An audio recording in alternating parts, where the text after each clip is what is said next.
किस्मत में यही लिखा था कि मैं दुनिया से इस कदर महरूम जाऊं।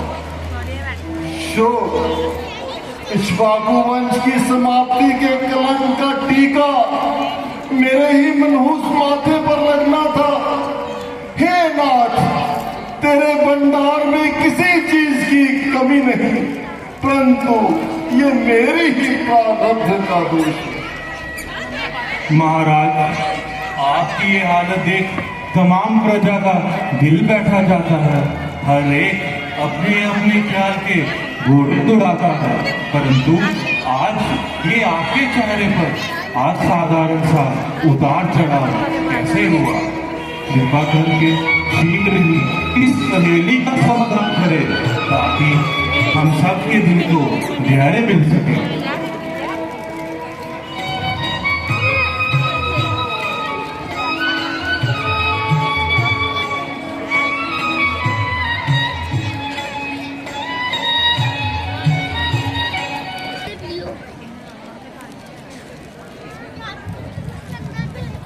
गुरुजी, यूं तो हर तरह से ईश्वर का कमाल है, प्रजा खुशहाल और दुश्मन पैमाल है।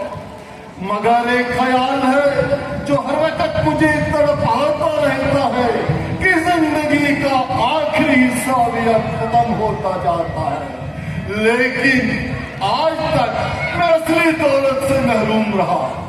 अगर एक पुत्र भी हो जाता तो मेरा कलेजा ठंडा हो जाता।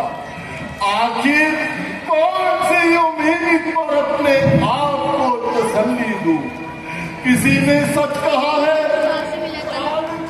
सूरज बने दीपक जले हजार, जिस घर में मालिक नहीं वह घर निपट दे। ईश्वर तेरी लीला अब इस राज्य के गैर ही मालिक हो गए। महाराज, सचमुच आपका तो रंजोगम बजा। वह घर धरती बल्कि शमशान है। क्या कोई बच्चा खेलता हुआ दिखाई न? आखिरकार औलाद ही तो जिंदगी का सहारा और आंखों का ला है। यदि एक भी गुबर हो जाता तो आप भी दिल खोल के अपने अरमान पूरे कर लेते, परंतु इस तरह निराश नहीं होना चाहिए। उस दयालु को क्या करते हुए देर नहीं लगती। आप शीघ्र ही श्री ऋषि जी को बुलवाइए और हवन सामग्री तैयार करवाइए। क्या पता उस ईश्वर ने चाहा इस कलेश का निवारण होगा। उनकी शोहरत का चर्चा तो मैंने भी सुना है। अब आप लोगों का कहने से और भी तस्दीक हो गई। बेहतर मुबारक, कदाचित परमात्मा को यही मंजूर हो कि शनि जी को यश मिले, उन्हीं के अनुग्रह से मेरे दिल की कली खिले। मंत्री जी, आप जाएं और ज्यादा देर न लगाएं, बस आज ही रवाना हो। बैठ जाओ प्लीज।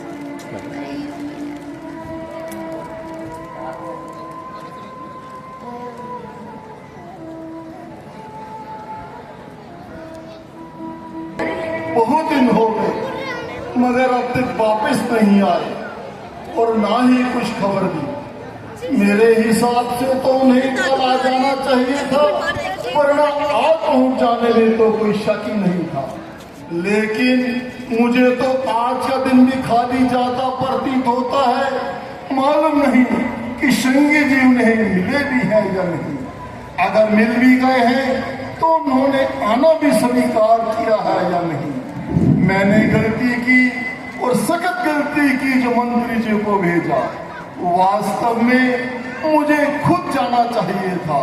इसके दो लाभ होते, एक तो सफर में दिल लगा रहता और हर घड़ी के इंतजार का छुटकारा मिलता। दूसरा, शंगी जी को भी ये शिकायत नहीं रहती कि मंत्री जी को भेज दिया और खुद नहीं आया। शायद अब भी मुनासिब है कि खुद चलने की तैयारी करूं। अगर मैं उस तरफ चल दिया और शंगी जी जहां आ गए तो और भी खराबी होगी। एक गलती करके तो पछता रहा हूं और अब गलती पे गलती करने जा रहा हूं। मुमकिन है कि वो मुझे यहाँ ना पाकर वापस लौट जाएं और सारा बना बनाया काम बिगड़ जाए। वे सन्यासी लोग हैं, किसी के उनको परवाह ही क्या है। गुरुवर, आप ही कुछ कीजिए। धैर्य रखे राजन, धैर्य रखे, सब अच्छा ही होगा। महाराज, महामंत्री सहित सिंह ऋषि जी राजसभा में पधार रहे हैं। क्या कहा? श्रृंगी जी पधार रहे हैं? मैं उनके स्वागत के लिए चलता हूँ। गुरुवर, आप भी चलिए। चलिए राजन, चलिए।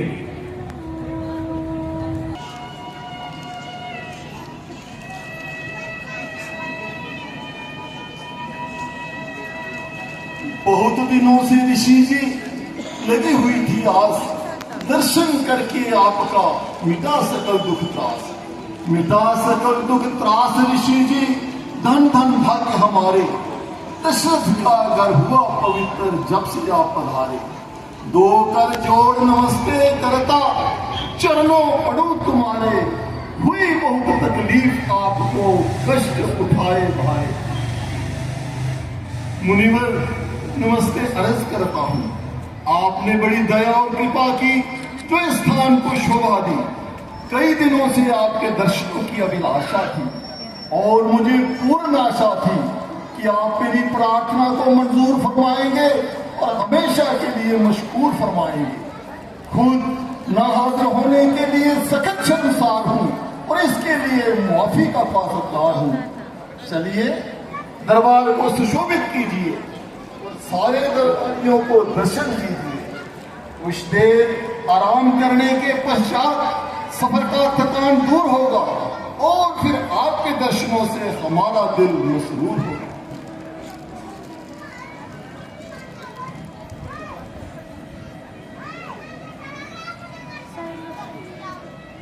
राजन, खुश रहो, प्रसन्न रहो। कहो, क्या कारण था जो हमें याद किया? पहले अपना प्रयोजन बताओ, उसके बाद फिर हम आराम करेंगे। हमें सुनने में आया है कि राज्य पर कोई कड़ी पीड़ा आई है। पहले आपकी समस्या का हल करूंगा और फिर बाद में आराम करूंगा। मुनिवर, दर्शक बहु इतनी दुखी और लाचार है, बल्कि जीने से बेजार है। तकदीर के फेर से सताया हूँ और दुखी होकर आपकी शरण आया। ना जाने किस्मत क्यों पेश पड़ी है जो इस कदर सताने पड़ी है।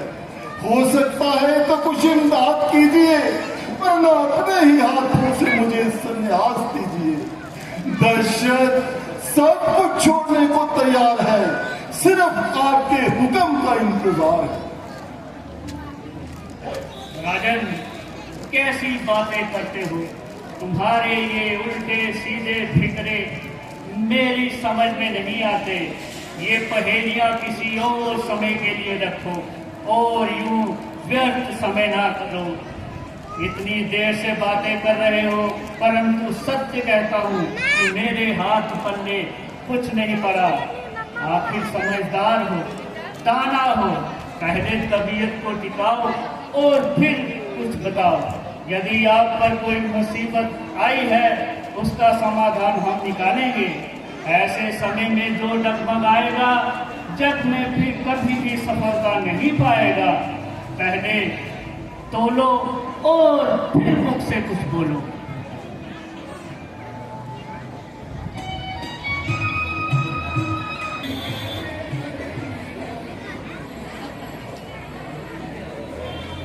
मुनिवर, उम्र का बहुत सा मुफीद हिस्सा गुजर चुका। जवानी के दिन एक एक करके खत्म होने लगे, बुढ़ापे के आसार नमूदार होने लगे। लेकिन आज तक मैं असली दौलत से महरूम रहा। मैं अपने तमाम उपाय कर चुका, यहाँ तक कि वेदों और शास्त्रों के खिलाफ तीन शादियां करके दुनिया में बदनाम भी हुआ, लेकिन सिवाय निराश होने के कोई लाभदायक परिणाम नहीं। बात तो जब स्कूल की वंशावली को पढ़ा करेंगे तो दशरथ के साथ नपूता शब्द लगाकर मुझ भाग्यहीन को ही कुल का नष्ट करने वाला कहा करेंगे। यही विचार है जो हर वक्त मुझे जलहीन मीन की तरह तड़पाते रहते हैं। एक दिन दरबार में बैठे बैठे इन्हीं विचारों ने दिल से दिमाग और दिमाग से दिल पर उतार चढ़ाव शुरू करके मेरी हालत को बदल डाला। गुरु विशिष्ट जी तत्वदर्शी हैं, तुरंत भाग गए और मुझसे मेरी उदासी का कारण पूछा। मैंने सारा हाल कह सुनाया और बातों ही बातों में आपका शुभ जिक्र भी आया कि आपको तकलीफ दी जाए और एक यज्ञ रचाया जाए। चुनांचे ये मेरी खुशकिस्मती है कि आप तशरीफ आए हैं। मेहरबानी करके पुत्रेष्टि यज्ञ कीजिए और मुझे हमेशा के लिए कृतज्ञ कीजिए। राजन, आपने जो कहा मैंने सुन लिया। इस तरह आगे न बढ़े और बहुत जल्द ही यज्ञ की तैयारी करें। यदि ईश्वर को ये बात मंजूर है तो फिर हमें कर लेने में क्या दूर है। मैं आपका हर तरह से मददगार हूँ और आपकी मदद के लिए तैयार हूँ और आप यज्ञ की तैयारी कीजिए। ईश्वर ने चाहा तो बहुत जल्द ही हम इस जग को संपूर्ण करेंगे। आखिर बड़ी बड़ी समस्याओं का हल हम इन्हीं यज्ञ और हवनों से करते हैं। चलिए राजन, यज्ञ की तैयारी कीजिए। यज्ञ का कुल सामान पहले से ही तैयार था, सिर्फ आपके पहुंचने का इंतजार था। बहुत से विद्वान पंडित भी मैंने बुलाए हुए हैं जो कि यहाँ पर तशरीफ लाए हुए हैं। आप मंडप में पधार कर यज्ञ प्रारंभ कीजिए और जिससे जो जो काम लेना है हुक्म दीजिए। हर एक काम आपकी जेरे कमान होगा और हर एक पुरुष आपके ताबे फरमान होगा। आपकी आज्ञा के अनुसार पुण्यदान होगा जिससे उम्मीद है कि मेरा कल्याण होगा। अवश्य। चलिए महाराज, यज्ञ की तैयारी कीजिए।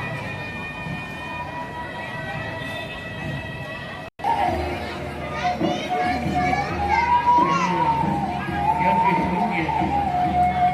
ओम